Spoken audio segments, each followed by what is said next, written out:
Hi folks, so here's another Cuttle template that's been released recently. A fun one just in time for Christmas. Family Names Christmas Tree Ornament. So if you want to go to cuttle.xyz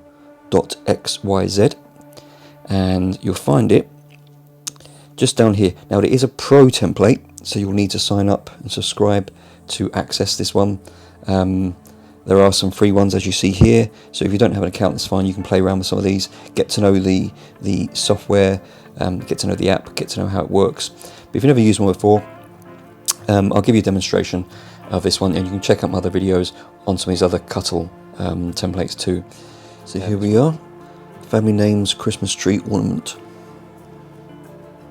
You can see what it looks like here from the photo, what kind of thing you can create with this. It's to create a Christmas tree shape out of text and some other symbols here. So you have a choice. We'll start at the very top. You have a choice of top shape, as they've called it here. So we have a star, and we have a snowflake. You've seen the angel. We also have a paw. So if you want to do something that's pet themed, pet related, a gift for someone who's got pets, you can add this as an option. And there's a dridle there as well. They may add some more here. I do interact with them, and I sort of said it would be handy to have some different symbols, or maybe to have emojis, so for different themes, different times of year, different celebrations. So I'll go with a star on this occasion, because I want to keep it Christmas themed. And here you have the place where you put all your names, your text basically. Now you can use obviously names, other words, numbers. You can do what you want really here, and the idea being that it will automatically sort them into an order to create this kind of Christmas tree shape here. You can turn that off and order them in the way you want. I'm going to open up all these extra options here and go through them for you to give you an idea of what's available. So again, starting from the top, so we have this shape that we want. I'm going to go with the star. Now this is where you put your names in. Now I'm going to go with my brothers. So we'll have Nick, Paul, Mark, and myself. We'll change that to he'd first be called Dave. We'll call him Dave. There we go. Now the reason why I've gone with this is because I want to also show that you don't have to actually have the year down here. It says 2023. You can change that accordingly. If you have like a Christmas celebration with your family, the family coming along, you want to create a decoration to put on the tree for your siblings, your sort of general family, extended family. You can put as many names on here as you want, and it will just graduate, get bigger and bigger and bigger according to the width of the name, how many letters are in the name. So you can see a lot of our names of my brothers here, all 4 letters. So this is going to be quite an interesting sort of example here. Now, I mentioned the year down the bottom here. You can actually change this to text. So I'm going to put this down here as bros. There we go, just bros, simple. Now it's done that in upper and lower casing. So I'm going to change it to upper casing. But there is an option down here. As you see, when I type these names in, it automatically capitalises them, and that's because there's an option down here called auto capitalize, which you can turn off if you want to have the upper and lower casing letters. So I'm actually going to do that. Now it's changed it just so the first letters are capitalised. Now you see here, it automatically welds these things together, but sometimes you need to play around with it because they're not quite meet based on what you've typed. Now it automatically populates, like I said, according to the width. Now a lot of these are very similar, so it has done it, but it doesn't look very Christmas tree like, does it? So you can actually turn the auto sort off down here as well. This means you can swap them around accordingly. I'm going to keep it on for now. And what you can actually do is you can add a plus sign or a minus sign at the end of the name to enlarge or decrease the size of the name here. So I'm going to make this, it's kept Rob, it's got my name at the top there, 3 letters, that makes sense. Next one is Paul, so I'm going to make this slightly larger, so I'm going to add a couple of pluses. You You see, I've done that is move that down the bottom and move those other ones around. So I need to take the auto sort off. There we go. Now it's got nick at the top, rub at the bottom. So what I need to do is I need to manually change that. Just by playing around with it. 3 letters, 4 letters, 4 letters, 4 letters, 4 letters. So we're going to have to change all these and make them bigger and smaller accordingly. So let's do it in age. And that one there. There we go. And then what I'll do is I'll put the plus sign after Dave. And then I'll have a couple after Paul. Let's actually take one of Dave's ones off because it's already big enough anyway. Paul, and then we'll have Mark a bit bigger. And we'll have Nick down here at the bottom, even bigger. So the more pluses you add, the bigger it gets. There we go. Now it's looking a bit more like a Christmas tree. I can actually change this one and make it a bit smaller. No, wrong one. There we go. Put it back to normal size. Bring this one down a little bit. No, keep it as it was. Keep Mark there, keep Nick. Maybe we'll take one off Nick. There we go. That's a little bit better. So there we go. You see it centralises everything as well, keeps everything central. And there's bros down here. So you can see, looking at this, it's pretty nicely welded. We're only connecting here though on the K to this line. We have an underline here, you see. So let's go down. We have an underline. Let's increase or decrease the size of that accordingly. Let's increase it quickly. Now you can just hold your cursor down, your mouse button down, and just slide it. You see how the little symbol comes up? You can slide it left and right to increase it or decrease it. I'm going to decrease it completely and merge the actual names together. So I'll lose the underline, but the names are merging together. That may be a little bit too much, so I'm going to go up a little bit more. There we go. Now here, it's welded here and here. All these are much stronger welds there. Apart from here, it's still not quite here. So let me have a little play around to see what I can do with this. You can change the size of the actual fonts. Let's try that. That's just increasing the actual overall size, so not changing much there. I have noticed it has lost the weld here, so let's decrease that a bit more. Actually, it's welding more as I decrease it, so that's better. That's what else we can do. Letter spacing, we can change that a bit more so it welds together. Let's make the letters a little bit closer together, a bit more squashed up. A little bit better. Let's play around with this underline a little bit more. Now it's kind of cutting off the letters. I don't want to do that, so I'm going to go back down again. Increase the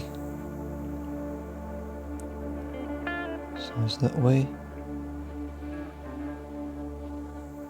Get bigger. Now the underline is still not quite connecting here and here and here. Not quite merging them together. So let's try something else. Let's see what else we can do. Now the top here, we have a hole. We can actually take that off. If you wanted to say like a piece of wall art or something to stand up on the side, or to add magnets to the back of it and have it as a fridge magnet, you could do so. Or if you want to turn it into an SVG or PNG to be printed onto some material, onto a t-shirt or something, that's possible as well by taking that hole off. But I'm going to keep it as an ornament, so I'm going to add that hole. And you can change the hole diameter, thickness and the size of it accordingly. I'm going to keep it as default because I think that's the perfect size for some jute string or something. So let's go with, let's change the capitalization. Let's make it capitals again. Now we're getting somewhere. This is why it's good to have capitals. They're welding together much better now. So there's a little lesson. Use lowercasing if you want to, but you're going to have less welding points, fewer welding points, I should say. I like the look of that. I prefer the look of that. What we can also do, sometimes it can make a difference depending on what you've written, is change the font. So I've got a font here which is a bit more decorative, Candyland. bit more festive. Now that looks good, a bit more festive. Where is it welding? See here we've lost that weld because it's added that curl on the V. We've lost that weld, so that's not going to work. I'm going to try chili. What's that one look like? Not the right type really. Let's try some of their built-in ones here. We have some display ones. What's Allen? Italics? Not really. There we go, nice big and bold. That looks better, it looks more Christmas tree-like. Not very festive though. Let's try another one. Nope. Let's try... Nope. Let's try... Baloo. Boring, plain bangers. Italics again. Not really suited for this style. Bit too messy. Bubblegum. Well, that's a bit more festive, isn't it? We have some curves here, we have some slants. Again, it's not welded here very well, but maybe we can adjust the underline again for that. So let's change the underline a bit.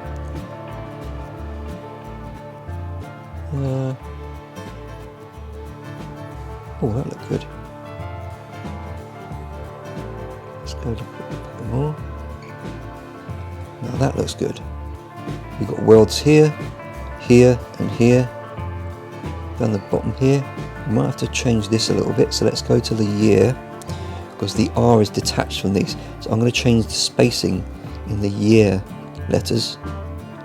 Squash them together a bit more. So they weld. Again, you can do this by sliding left and right, or you can just type in what you want. So there we go, it's welding better now. A little bit more to get that R attached to the O. Yeah, that looks good. You can change the size of that as well, we can make it a little bit bigger. There we go, we've got some more weld points now, I like that. It looks good with the star too. There we go. So that's pretty much it. You've got that flexibility to play around with fonts. You've got the underline there. You've got the spacing. It's flexible. It could be that you get to a stage where you've chosen a font, you've chosen a style, you've got your layout right, and then all you need to do is literally just change the text each time, and everything should fall into place. Clearly, it's good to use capitals, so we've established that. But you have that flexibility. So I'm going to go ahead with that one. We have here some other ones here. Overlap. All the text underlines will overlap this. Oh, okay, so we have some more flexibility here we haven't tried. Let's try this one. Oh, there we go, it's even better now. Overlap. And we have rounding. I believe this will be for the star, I should imagine. Rounded corner radius on the underlines. Okay, let's see what that does. Oh, it does change the star as well. Too much. Let's go back the other way. Yeah. Okay. Now the final option is to have a backer. Now I like this because it could be that you want a bit more sturdiness, and you do have some letters that aren't quite welded together right, but you'd like the look of it. So you can have a backer here, and that will create. You could separate obviously these two areas, so the text from the background here, and have two pieces cut out, and then have the whole obviously will be on the backer, and then you can have it so that it's a layered piece, which gives it a bit more rigidity, and you can make, using wood or plastic, whatever you want to use. I think it look really cool for a tree ornament to use maybe like mirrored acrylic for the front where the letters are, and then like a nice walnut wood at the background to make it really stand out, make it pop out, look like a natural, less garish ornament, but it'll have a bit of class to it as well. You could use gold acrylic if you wanted to. I personally prefer like a silver or something, so yeah, that's what I might do with that one. I'm not going to use a backer on this one though, because this is just going to be a normal tree ornament to hang. So here we go. Now to export, you simply choose one from one of these here, so download SVG. If you've got a Cricut machine, if you, like I said, if you want to cut this out of vinyl and put it on a t-shirt or something, get rid of the topper there, you can save it for Cricut machine. You can save it as a PDF, PNG, if you want to add colour to it in a design software, Illustrator or something. DXF for a cutting machine of some kind, or laser machine, and you can print it as well. So I'm going to download this as an SVG, save it on my desktop, and then I'm going to cut it out of some veneered cherry MDF. What I'll do is I'll do that, and then I'll show you some pictures at the end of this video of what it looks like.